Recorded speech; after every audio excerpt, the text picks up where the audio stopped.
عرض کریں کہ عمر بن الخطاب نے خود کہا کہ یہ تراویح بدعت ہے، اور اس سے آپ کی خدمت میں عرض کریں کہ السلام علیکم دوستو، آج کی ویڈیو میں ہم آپ کو دکھائیں گے حسن العیاری کی وہ ویڈیو جس میں کہتے ہیں کہ حضرت عمر رضی اللہ عنہ نے خود فرمایا ہے کہ تراویح بدعت ہے۔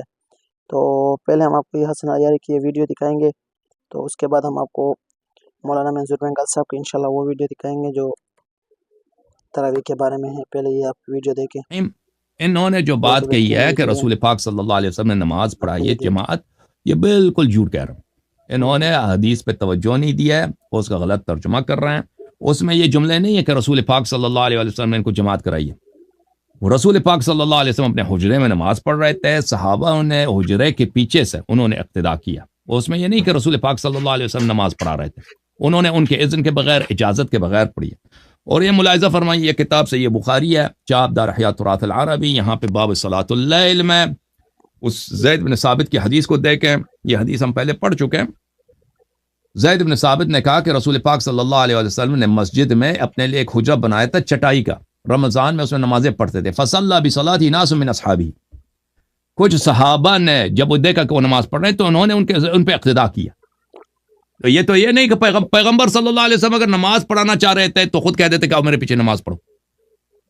پیغمبر صلی اللہ علیہ وسلم اگر وہ محراب میں کھڑے ہو جاتے، وہ چٹائی کے وہ حجرے میں کیوں گئے؟ اچھا، فلما علم بهم جعل يقول، جب پتہ چلا ہے تو بیٹھ گئے۔ جب پتہ چلا ہے نا، وہ بھائی یہ رسول صلی اللہ علیہ وسلم نے اس جماعت کی باطل کرا دی ہے، جب پتہ چل گیا ہے کہ یہ اقتداء کر رہے ہیں تو بیٹھ گئے۔ فخرج الیہم، پھر کہیں فقد عرفت الذی رأیت من صنیعکم، فرمایا مجھے پتہ ہے کہ تم لوگوں نے کیا حرکت کیا۔ یہ مدح کے الفاظ نہیں ہے، یہ مذمت کے الفاظ ہیں۔ فصلوا ایھا الناس فی بیوتکم، جاؤ اپنے گھروں میں، نکل جاؤ، بھاگ جاؤ یہاں سے۔ یہ بخاری ہے بھائی، بھاگ جاؤ یہاں سے۔ عائشہ کی جو روایت پڑھ رہے ہیں آپ، وہ ناقص ہے۔ زید بن ثابت کی روایت کامل ہے، کامل۔ جی تو دوستو، آپ نے دیکھا ہے کہ حسن العیاری ایک لائیو مناظرے میں کہتے ہیں ایک عالم کو کہ حضرت عمر نے خود فرمایا ہے کہ نعوذ باللہ تراویح پڑھنا بدعت ہے۔ تو اب ہم آپ کو دکھائیں گے مولانا منظور بنگال صاحب کی کہ وہ تراویح کے بارے میں کیا کہتے ہیں۔ وہ تو کہتے ہیں سنت موقد ہے، اس کو پڑھنا چاہیے۔ جعل اللہ صیام فریضۃ وقیام لیلہ تطوعا، بہترین بیان۔ اور اس کے راتوں کو قیام کرنا اور تراویح پڑھنا، اس تراویح کو اللہ پاک نے یہ نفل سنت مؤکدہ قرار دیا، اس لیے اس کو کسی صورت میں ترک نہیں کرنا۔ امام شافعی رحمۃ اللہ علیہ فرماتے کہ میری زندگی مکے میں گزر گئی، آخری دنوں میں امام شافعی رحمۃ اللہ علیہ مصر منتقل ہو گیا۔ فرمایا میں بچپن سے لے کر کے میں بڈھا ہو گیا اس مکہ اور مدینے کے اندر، لیکن 20 رکعت تراویح پڑھتے،